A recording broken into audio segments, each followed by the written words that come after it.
Hello, everyone. Sorry for, I just want to give a shout out to some very special people. First of all, Tim, my bestie, my ride or die. I'm his co-host on his show, showing up Perspectives on Cancer on LinkedIn and Facebook and YouTube. We're live every Wednesday from 8 to 9. So catch me there on that side. I love him and he's so supportive and just a special friend. I also want to shout out Miss Kathy Bowers. She's watching.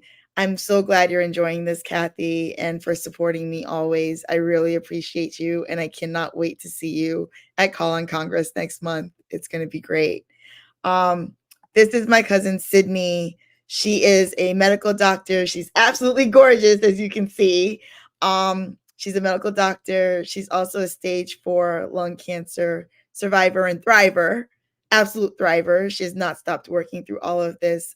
She has managed to balance her cancer with her life.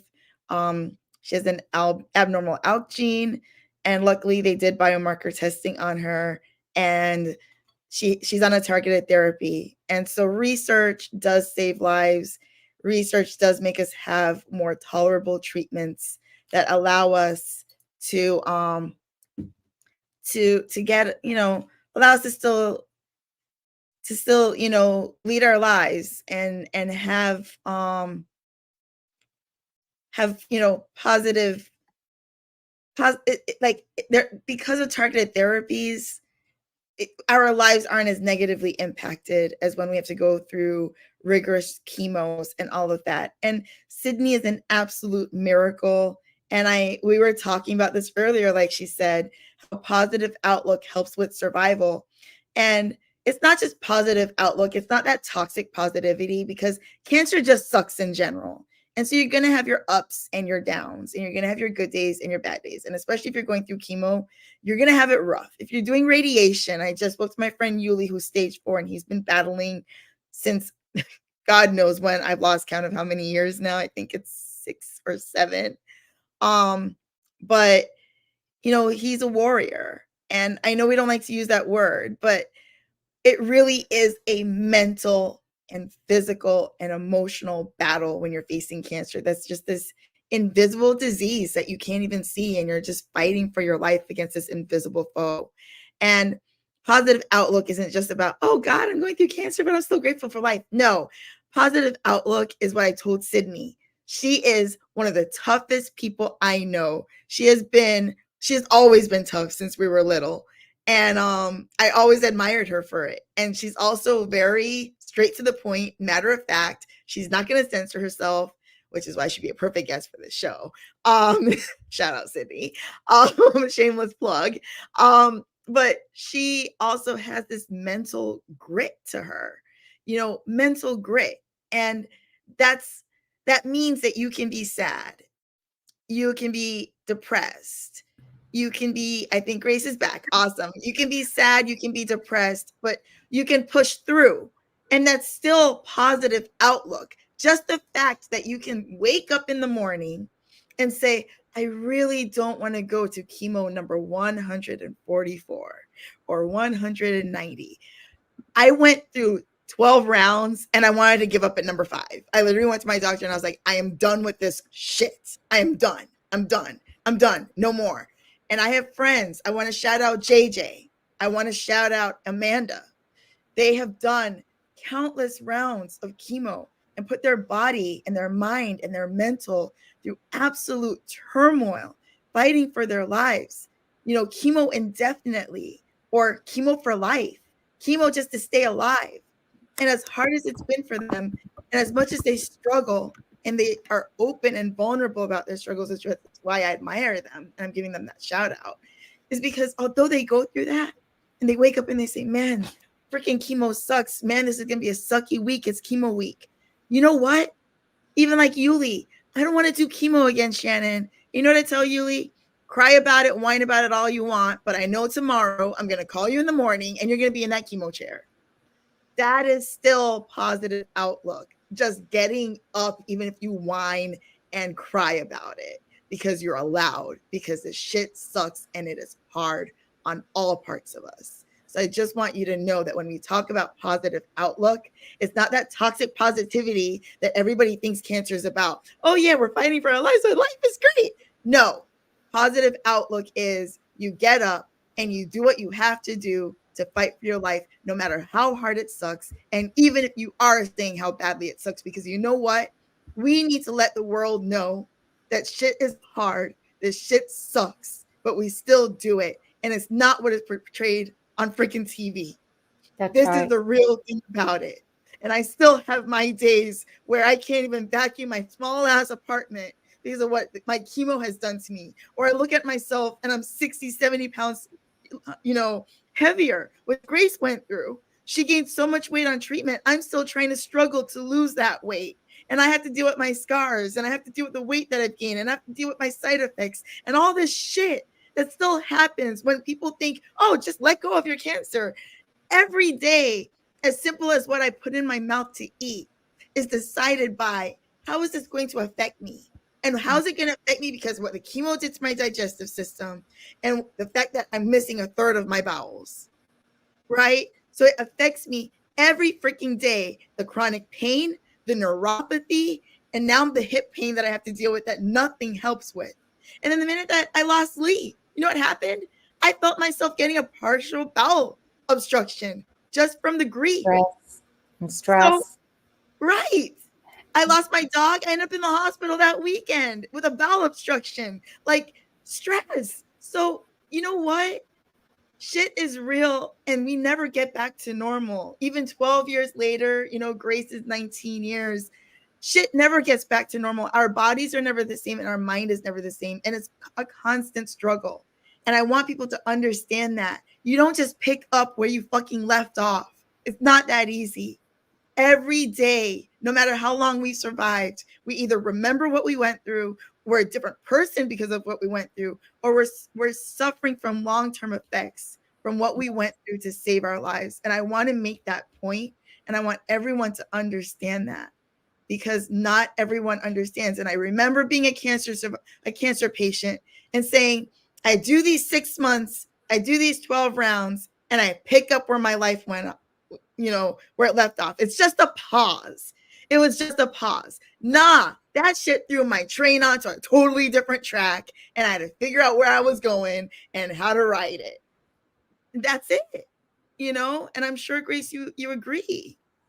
Yes, actually, today, after 19 years, it doesn't happen overnight, but I feel like my body is better than it ever has been. I feel like my body, mind, and soul is finally aligned, to my values, to who I am today. And it's why I'm here to be able to show you that this can happen, that our bodies can heal themselves. And it's a matter of not being healed overnight. And some people Right. are fortunate enough to have that. I wasn't. But for most of Right. us, it is, what can I do 5% better tomorrow or now than I Right. just did a moment ago?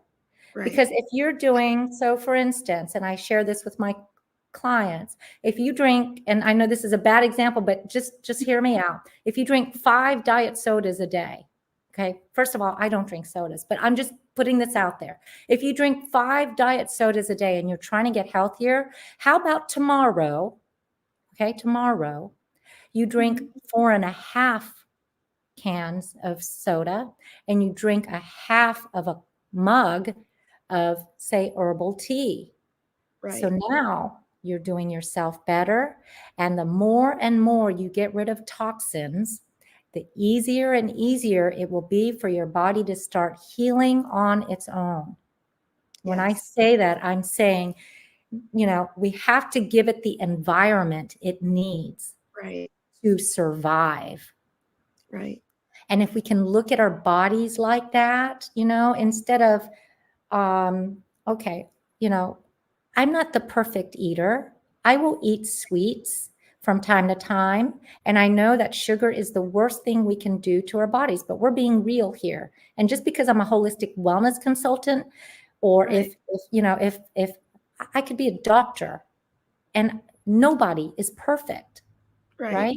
So I'm going to be upfront and honest. I don't eat perfectly. I do eat as best as I can, and sometimes even my worst is better than some of the people out there. But my point is, your best is your best. Nobody else's, right? Mhm. Nobody is competing with you. So do this for yourself, because in the end, everything we do for ourselves is for us, Right. with one caveat. When we heal, we help heal our environment and those around us, you know? Definitely. So it's like meditation. You think you're meditating for yourself, but really, in all actuality, you are meditating so that you can be kinder and easier to work with for the people around you. And Right. now you are becoming a part of the solution instead of the problem, right? So Right. I love the dynamics of paradoxes like that, you know? So we are really working on ourselves. We can't change the world and make it a healthier place by trying to change this and this, but we can change what we eat, what we're thinking, what we're saying, what we're doing. And when Right. we do that, we are changing our world. It's I easier if we can change ourselves instead of telling other people to change, right? exactly. And I want to allude to that too, because even in my own life, we're having an honest conversation. Like I mentioned, I lost my job back in November, Mhm. and it was a really stressful, toxic situation. Um, and I'm not going to talk about who my employer was or anything like that because illegally, but it was really toxic. It really was stressful, and it wasn't the Mhm. job that was stressful; it was the environment. Right. And I found myself having to be medicated just to be able to go to work or even work remotely from home. And when I lost my job, Grace, you've known me for years, so I'm not lying. I'm the happiest I have ever been in my life. My body feels better than it ever has, despite the arthritis. It's the first time that I actually feel healthy. I've been sick for so long in my life, for 24 years, 17 years, 12 years misdiagnosed, 12 years recovering, right? It's the first time that I can actually say my digestion is better. I can eat certain things and it doesn't affect me. I can be stressed. I lost sleep. Normally, I'd have a bowel obstruction. I'd be in the hospital in pain. I'd have my gastroparesis acting up just from the grief. I haven't had those issues. So just managing your stress, just managing and protecting your peace of mind and your inner peace, that is so important, not just when you're going through cancer, but to prevent it and then even to heal afterwards. That's Because right. it's all related. That's You right. know, it's all related. The happier that I have felt inside and just having peace and not having anything to worry about, right? Because the job and the finances, that's not important in the great scheme of things. And I was making good money. I decided that my mental, emotional, and physical health was not worth the salary, no matter how many zeros it had in it. That's right. And I just wanted to share too. You brought up a great point with that, and with your work and all. And I remembered you sharing stuff, and yeah, we don't need to make mention of your employer, but the thing is, you know, I want to bring this up when we talk about the allopathic doctors again, and I'm going to keep bringing this up because eventually the allopathic doctors will go away, and we'll have a new way of doctors that are much more aware and open-minded to using Mhm. uh, holistic wellness as part of the supplement to what we're trying to do here. We're talking about healthcare. And right now, really, in all actuality, it's really ill care. It So is. people like me and you that are of the understanding of the body, mind, and soul connection, or Mhm. just body and mind, I'm all three, body, mind, and soul connection, is to recognize, okay, you can go to the doctors to get a pill to fix your heart issue, right? But Right. and you'll be cured that way, but you will not be Right. healed, because if you keep going back to the same employer that is Right. causing you to get this way, you will continue to keep getting sick, and you will not be cured or healed in the end. So again, your body was already telling you, Shan, I like to use emotions as like the dummy lights in our cars, okay? We're not supposed to be feeling these negative things on a daily basis. Right. These were emotions that were not normal and regular back in the day of the caveman era. These were only emotions that they felt when their lives were in jeopardy. So if we Right. look at these negative, anger, resentment, frustration, anxiety, stress, all of these negative emotions are the dummy lights warning you, telling you to get out and look around your surroundings and find that thing to expel, or you get out of it. Okay. Right. That person, that employer you might feel like they have a stronghold on you, but that's just in your mind. Right. The minute you let go of something that no longer serves you will open up your life for the things that are meant to come into your life. Right. So life happens for us, Right. never to us. And I just want to share that. Life happens for us, never to us. And when we start thinking it is happening to us, we need to take a close look as to why are we starting to feel like that again. Yes, we have had injustices happen in our lives. It is life. But how is it that we are responding to that which we do not appreciate? That Right. becoming aware and awakening and coming to our full-blown selves, to being able to accept full responsibility and not wanting to toss it off on somebody or something else. Exactly. I do want to point out this comment. While you were off, I don't know if you heard, but this is my gorgeous cousin, Sydney. Hi, Sydney. She is a stage 4 lung cancer thriver. She's not just surviving. She has an abnormal ALK gene. Luckily, they did biomarker testing. Luckily, she was diagnosed not when we were, but when medical advances happened. So she's on a targeted therapy where she's still able to have a full life with minimal side effects. They're tolerable. She's also very tough. She's the toughest person I know. Ever since I was little, I always admired her because she just speaks her mind. She doesn't care. It's coming from a good place. But at first, when we were younger, I didn't get it. And I was always offended because I had thin skin. And now I realize that when she talks it's coming from a good place, even when it's curt and blunt and real. But I wanted to point out the fact that she is also a medical doctor. I love her. She was diagnosed while doing her residency. She has not stopped working because of her targeted therapy. That's why research does matter. I would prefer that all of us had a targeted therapy that causes like minimal damage to our bodies compared to what Grace and I had to go through and what our friends Customized. Right. Yes. Right. Yes. Target what it needs to target and leaves everything else as much as it can. But Sydney as a doctor is saying medicine is reactive, not proactive. So much more needs to be done to prevent illness and not just treat it. I wish we were taught a more holistic approach. And I completely agree with what Sydney said. So they always say the prevention is better than the cure. And, Grace, we are lucky that we have a potentially preventable cancer, right? And that's why we push for screening, we push for awareness, we push for colonoscopies because it does prevent. And so if you're 45, I just want to give the blurb.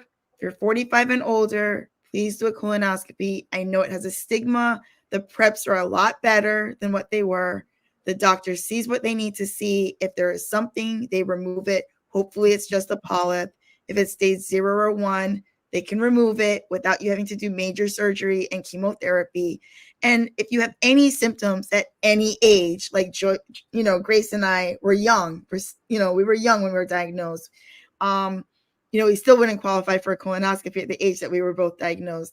That's So right. no matter your age, even if you are a child or have children, if you have children, please, if they tell you they have a stomach ache that persists, or if they have blood in their stool, please check when they wipe, even if it's every once in a while. Check.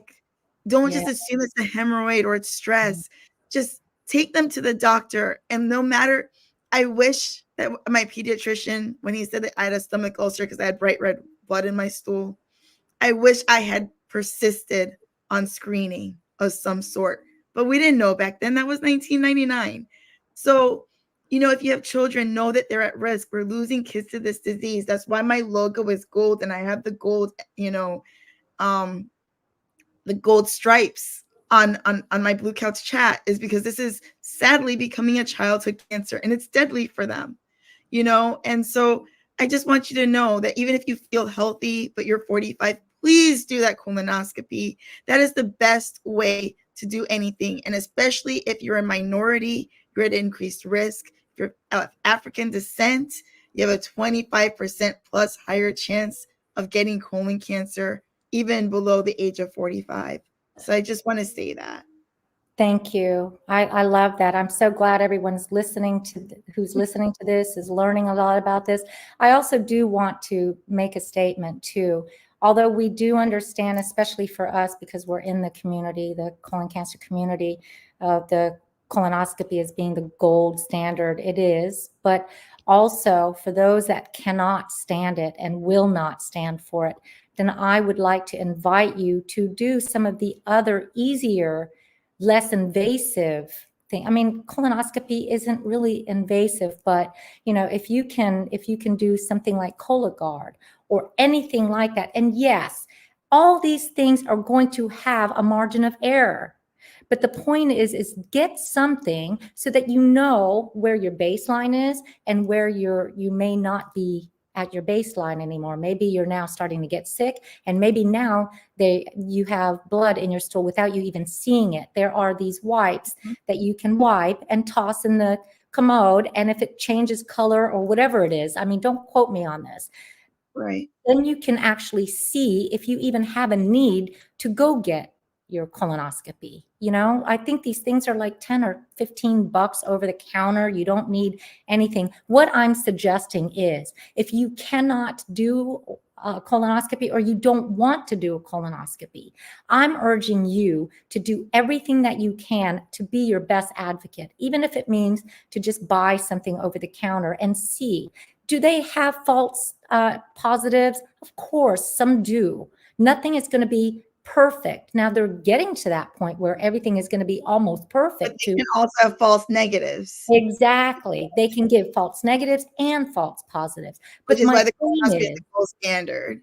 yes. But my point is for those that A, may not be able to afford it, B, just cannot stand the prep, because I know people that won't do it at all because of the prep. So I'm urging you, okay, you don't like the prep, find something else that's less invasive and go over the counter. I know one in particular is Cologuard, because they have those golf outings to help support us. Yes.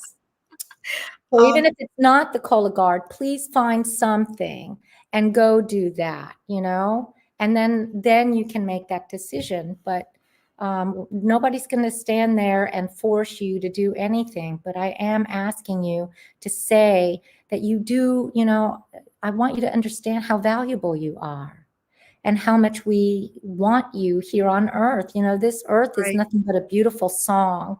And without your instrument, without your beautiful sound that you create, and only you can create, this world is not the same without you. I do want to add though, Grace, because I'm all about being real. Well, there's no better screening than the screening that is done, right? So just do whatever screening, like Grace said. Exactly. But I do want to add that when it comes to the prep, they have new ones like ClinPick, which is 2 little bottles. not a whole gallon that you have to drink. It doesn't taste that bad. It's like really salty, sour cranberry juice. It's tolerable because it's so little.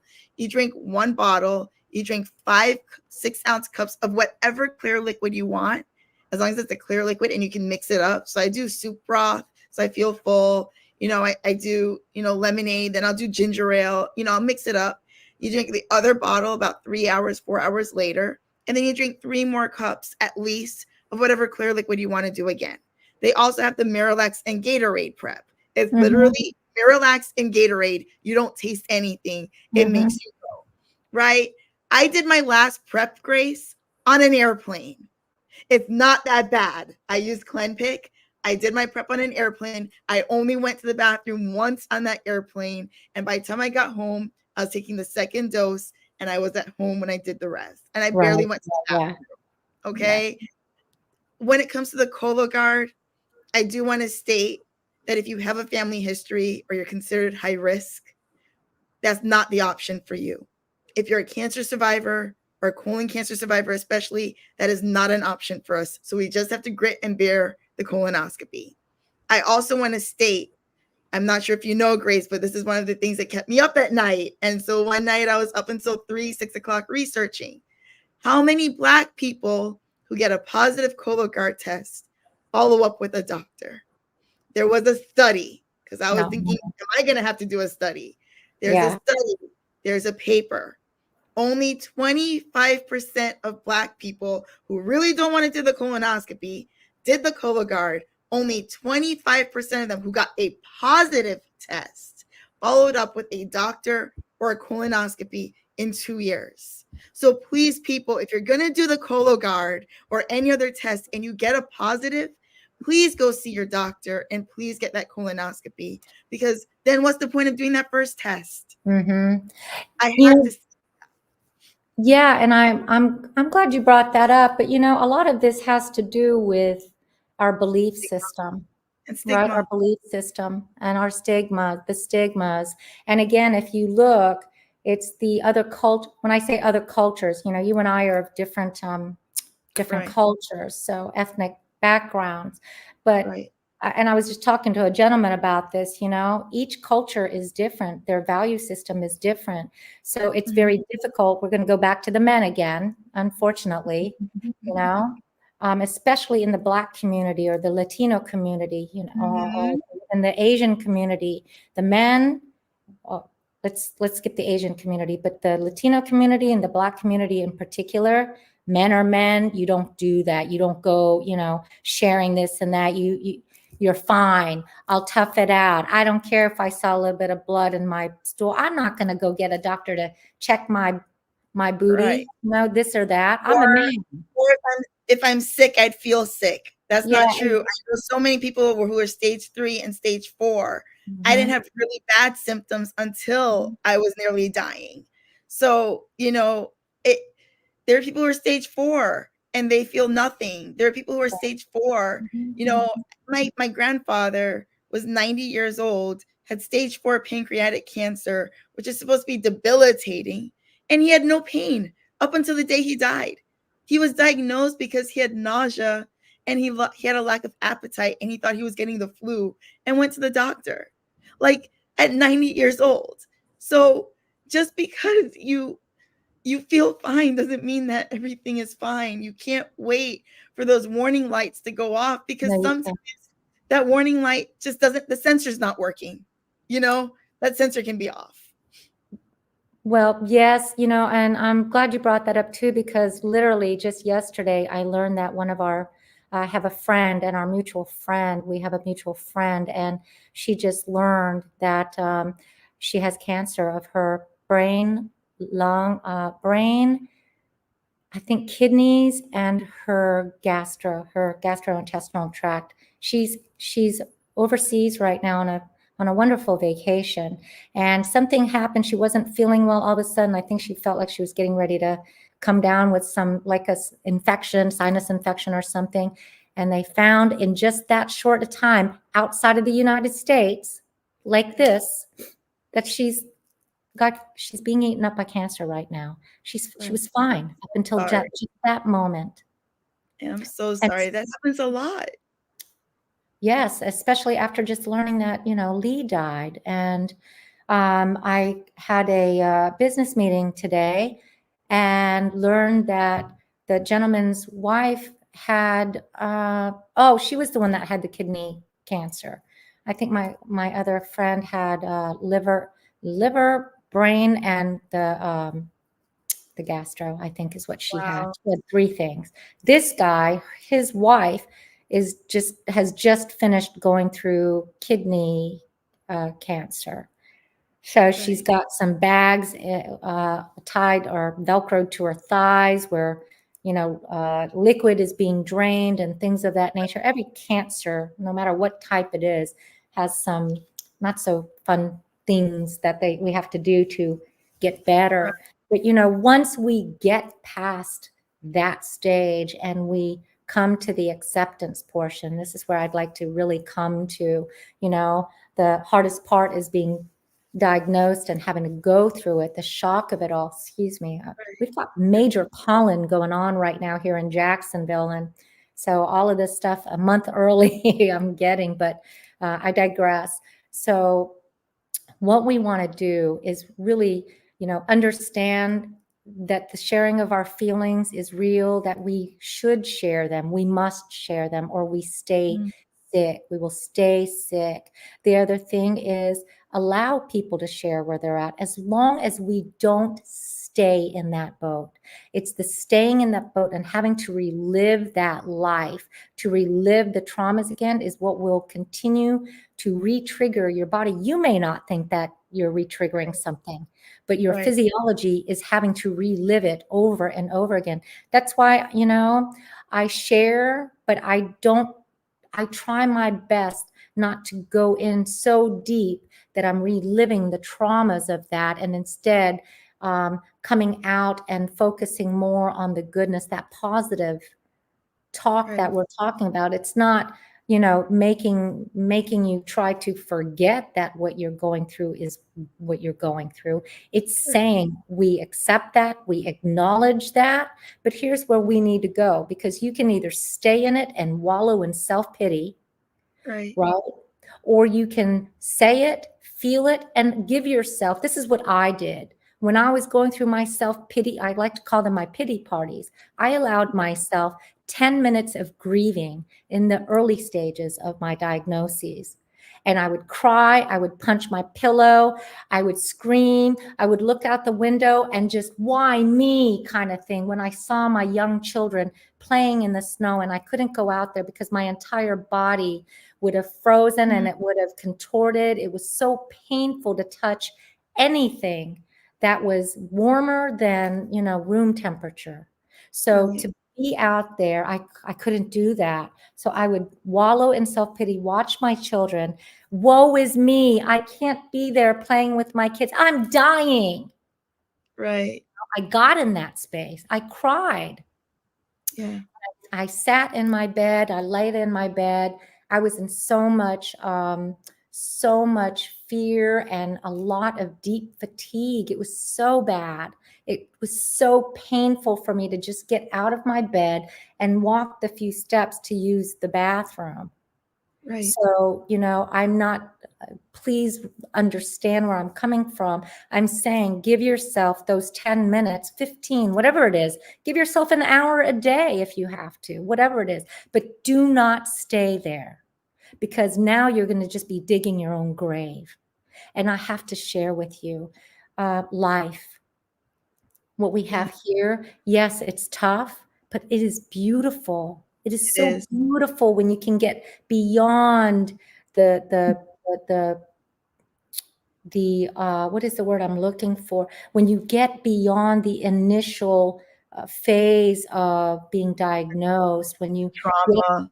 the trauma, all of that, when you can acknowledge all of that, when you're now done with maybe now you've just finished your surgery, and yes, your belly doesn't look the same anymore, and yes, you're in pain, and yes, you have to go use the bathroom a lot quicker now. But remember, your plumbing system has changed. Your body knows what it needs to know, and it will get better. Your life will get better. It will get better. And you have to say that even though you might be in tremendous pain, even though you might be losing your job, even though you might be losing your home, you will get better. This will get better. Right. You know, I know because I've gotten to the point from this point to this point, and I'm talking about suicide. Okay. I went there. I've been there too. Right? So this is another thing that people don't want to talk about. It is freaking real, folks, to the point where you can get to a point where you feel like you have no more hope to live for. Now, it wasn't the cancer for me that caused the suicide. It was other things years down the road, but that played a part in it. I would be remiss if I did not bring up the fact that that might have played a part of it. Yeah. It's part of our healing journey. And the more and more we can get to a point where we can be open and share, you know, these tough conversations, these tough topics, Shan, you and I were talking about, wow, you know, that's very, very raw. I'm willing to go raw because not many people are doing it, even today. And I feel like today has been, when I say today, I'm talking about the proverbial today. I'm saying in this day and age, what I'm saying is that, you know, we're so much more open, but how open are we to share our deepest fears without the fear of having somebody using that against us, right? I do, because you've touched on it, Grace. I do want to, I want to go there, right? You know, I opened up to you because I was going to get your bio, and usually I just look the person up and then I copy and paste the bio from their social media or whatever. And you've been at this for a while. So I have a few questions for you. The first one is, because it was very hard for me to share my story. I did not openly, that's why you call me Shan. I went by Shan Lee. I still do on Facebook technically, but I put my name out there even on Facebook. So if you search for me by my full legal name, you will now find me and know about my cancer before you know anything about all the stuff that I've done career-wise.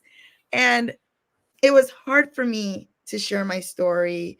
It was hard for me to be public on social media. I mean, when I was going through my journey, I was so cryptic. I would write round 1, here we go. You know, round 6, halfway there. You know, I was so cryptic and I was so private. Although my cancer journey in my circle was public before I even knew that I was diagnosed. For, you know, everybody knew for a week before I did. That's a whole nother story. But the thing is, one was, you know, I found your blog and not many people were sharing what they went through. And I'm so glad that I managed to find you. So what made you, and you were so transparent and authentic about every part of it. You show that you lost your hair. You shown how much weight you gained. You literally did like a timeline of like every week, I think, or every treatment. Like it was, it was like a timeline. Like I could see your entire journey and then the after.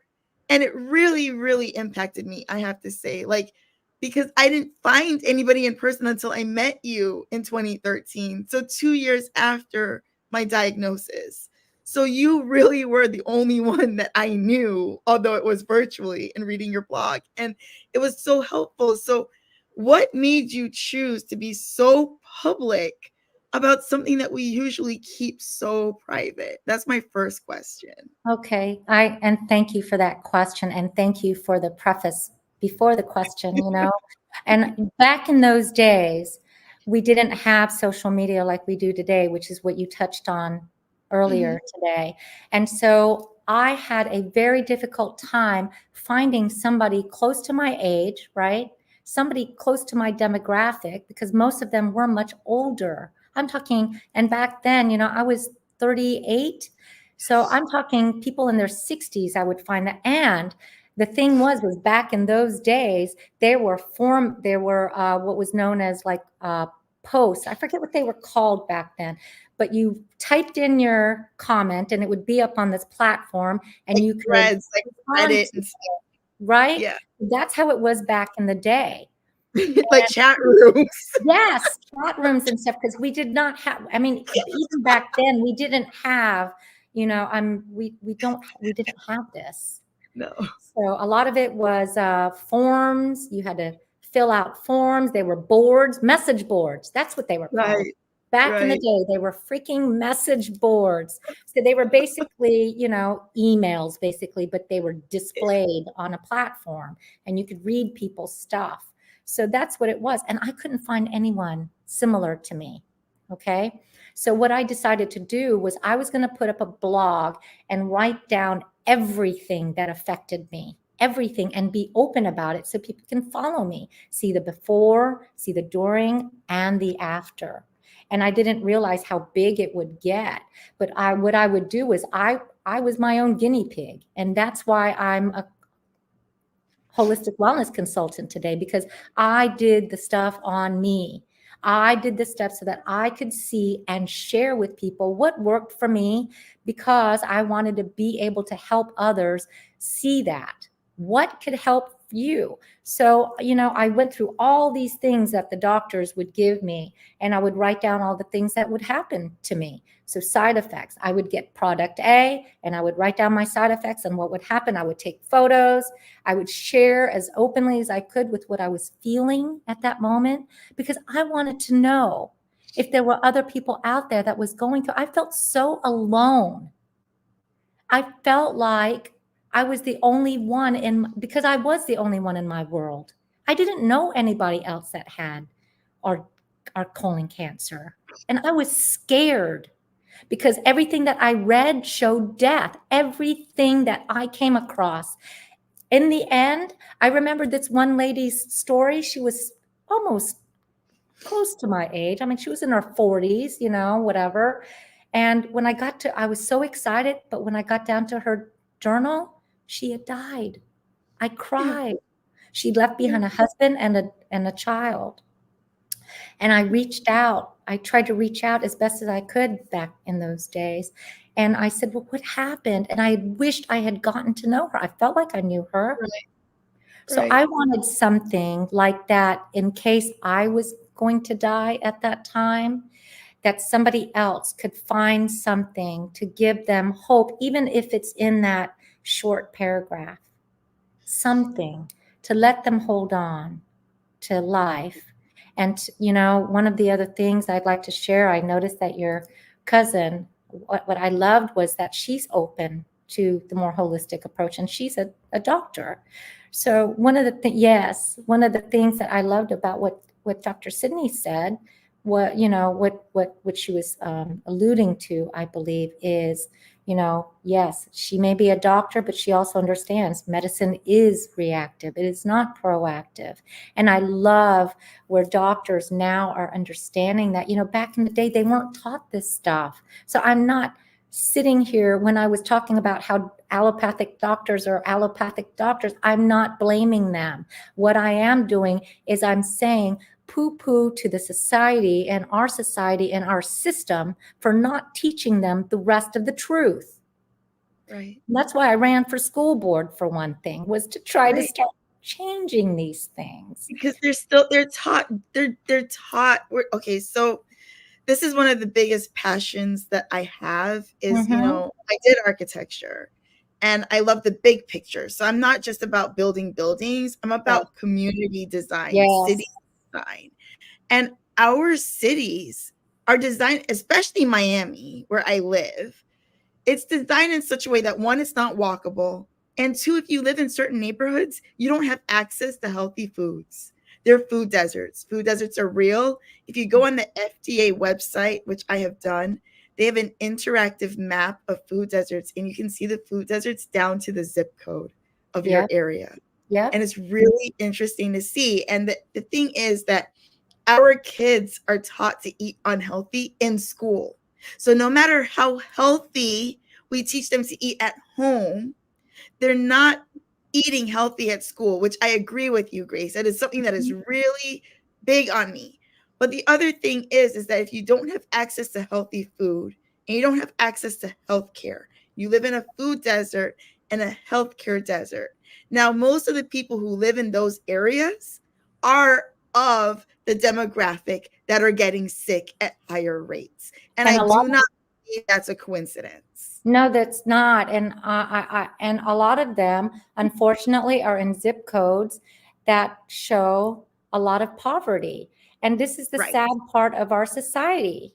Okay, we put up a lot of very expensive, unhealthy things in the zip codes that can't even afford it, for one thing. So we're forcing them to eat unhealthy foods in that way, right? Even the waters, it's like, really, you're not providing them the option to be able to get the clean water, so you're giving them, secondary stuff. How dare you? But this is Right. part of that, and that's a whole other topic that we can talk on, the injustices in our system, because it is what it is, folks. We are being poisoned, We whether are. you like to see it or not. Let me just share something else. When I talked about holistic wellness, and it's not about just the foods, one of the things I like to share, it's very easy, and it's for both men and women. One of the things that we can all do, if you shave any parts of your body, I highly recommend you get, and most of us probably use not a straight blade, but razors now, right? So many of us use triple and uh, quadruple and quintuplet amount of blades in it. What I want you to Right. do is take a look at your blade, and if it's a disposable kind, it's easier for the men. What happens is they'll have one strip of lubricant on there. Lubricant, You can right. usually take something sharp, maybe even a pen, and pop that lubricant off. Now, for the women, if you notice, there are some brand name razors that you can't pop it off because it's plastered on there. Don't Or use it's a whole round thing with Yeah, the razor yeah, embedded. yeah. So use the men's, okay? And the one I like using, because you can just pop off that strip of the lubricant. And I'm telling you to pop off the lubricant strip because that's part and parcel to causing cancer. Think about Right. that. The women are Right. shaving under their arms. What are a lot of the women getting now? Breast cancer for Right. something that little. And you're going to hear people go, that is so minute. It is minute. But if you're using it since you were 10, 12, 14, 16, 18, during your all that time, and now, however old you are, you tell me how minute that is. It's like a teaspoon of sugar. You think Right. you only eat a little bit of sugar, but if we dumped out all of this body onto the Right. table and we can extract all the sugars that we've ever had, do you know how many pounds of sugar that would be? So now we're Yeah. talking about something that's super minute, but it's Right. large in our life. That Right. includes the sugar, that's all the stuff that you're talking about. And they lied to us about the health pyramid, our food pyramid. I Lie, also X out, lie.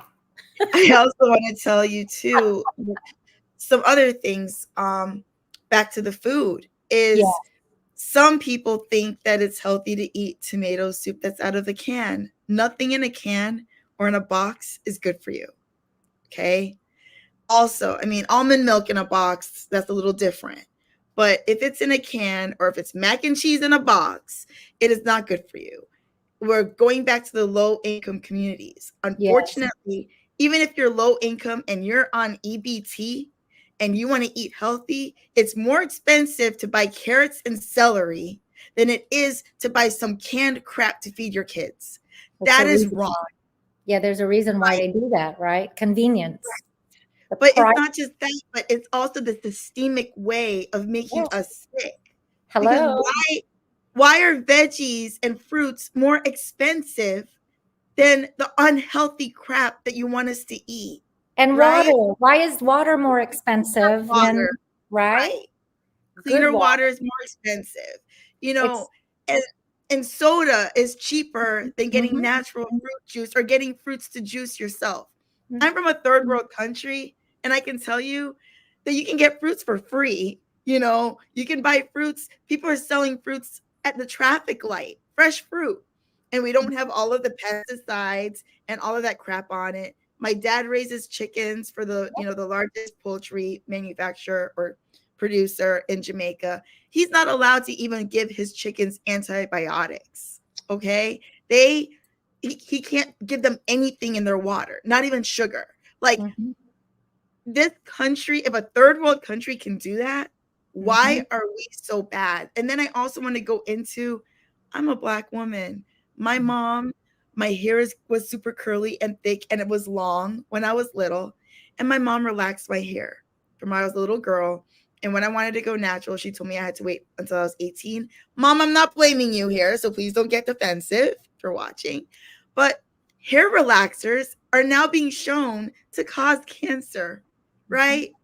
But they're still on the shelves. We know that cigarettes cause lung cancer, but they're still on the shelves. So guys, what I'm trying to say is, just because something is on the shelf doesn't mean it's good for you, because this country doesn't care. That's So right. you have to take care of yourself. You have to also realize our country it's a capitalist society, right? Mm-hmm. Healthcare. Mm-hmm. You know, healthcare is an industry. They're there to make money. Right. Hello. More like, I actually call it sick care, because that's right. It's really the insurance companies that benefit from us being sick, not even the hospitals. Well, and that's another thing. They do both profit when we're sick. Well, and that's the other thing. How dare we allow something, the insurance industry, to tell us and our doctors how to run our life in the medical industry, or save our life.